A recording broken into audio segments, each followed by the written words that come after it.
The original boiler from when the church was built in 1928 is still functioning and providing heat for the sanctuary, Smith Building, Choral Building, and Memorial Building. What we're going to see when we go down, we're going to go down 2 levels under the street. Okay. And we will be underneath the Myers Loyalty Room. Okay. And that is the boiler room. And in that boiler room, we're going to find 2 what will appear like tank cars, old tank cars on a train. Sure. 2 locomotives. Okay, so we've just walked down the stairs from the tower room, and we're going to walk straight through from the tower room down into what's called the gray floor. You'll find Franklin and Reggie typically down here. This is their home base. During Sunday services, yes. During Sunday services, and this is where they get their equipment that they keep. And we're just going to walk through what is this hallway back to the entrance to the boiler room, which will take us down another 2 levels. And this is obviously a laundry area as well. This laundry area, cleaning rags get washed down here.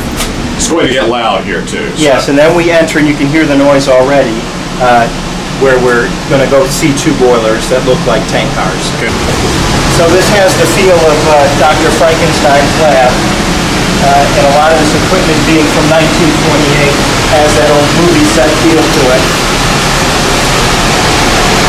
And as soon as you walk in, we see one of our 2 boilers that provide the heat for the 4 buildings, Sanctuary, Smith, Memorial, and Choral Building.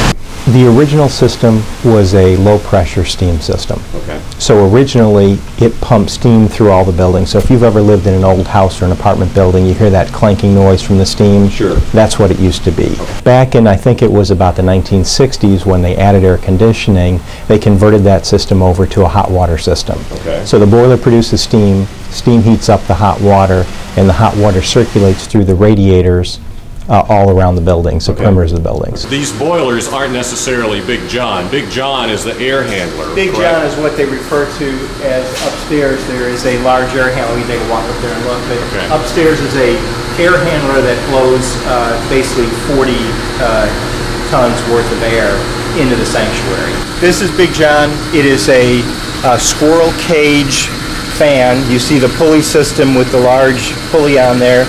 And there's a squirrel cage in here spinning it that produces the air that blows into the sanctuaries up above behind the organs. There are 2 other smaller units about half this size underneath the sanctuary, the lower level, next to the bride's room, and a couple of rooms in the back there. Okay, David, let's talk a little bit about air conditioning. We're looking at the boilers here, but this is only a part of it. Where I'm standing right now would be the entranceway from Green Street into the Smith Building. So I'm going to back up. So we are now basically standing underneath the ground. And above us is a pit that holds a cooling tower that provides the cool air for our air conditioning system. Again, running back through into the Big John air handler that blows the cold air to the sanctuary. What's going to happen here is this wall is going to be broken out and a larger pit is going to be dug to be able to get down to this level and to come in or to remove all the equipment in order to bring the new equipment in. They're going to come in with a blowtorch, settling torch, and they are going to cut those boilers into pieces and pull them out.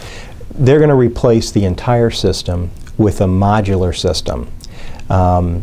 So it'll be a smaller boiler unit, highly energy efficient to today's standards. Fueled by natural gas? Fueled by natural gas. You'll see when we get down there, there's basically about a 10-inch gas line that comes in that feeds each of those boilers.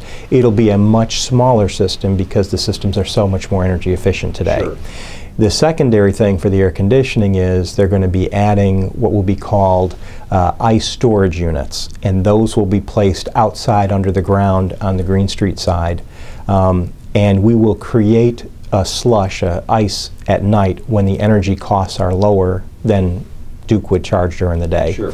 That ice will then cool the buildings throughout the day, and hopefully we wouldn't have to run the air compressor, the cooling towers during the day, because we'd be using the less expensive produced ice at night.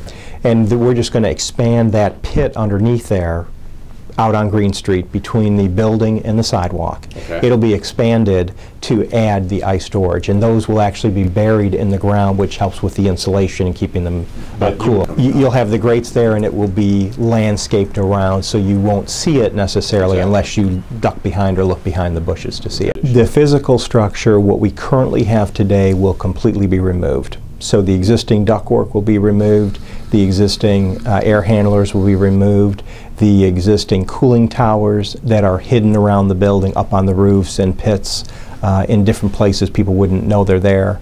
Those will all be removed and will be replaced by this central chilling system that will create ice and storage units at night. And then a series of small pipes will be run throughout the buildings to bring that coolness to the various locations in the buildings. We've spent close to $1 million maintaining, replacing component parts of the air conditioning system over the last 10 to 15 years. We will not have to spend those kind of dollars trying to maintain a 1928 boiler, a 1960s air conditioning system on an ongoing basis, because it will all be replaced. Additionally, instead of producing steam, which then heats water that heats the building, we'll heat water directly to heat the building. So we're eliminating one of the inefficiencies in the system, and we're going to have an energy efficient to today's standards versus what we had in 1928 and the 1960s. So we'll be saving repair cost on an annual basis, maintenance cost, and we'll be lowering our utility cost. So the operating budget will see a significant amount of savings. Energy usage, you won't be using as much electricity, you won't be using as much water, and you won't be using as much natural gas.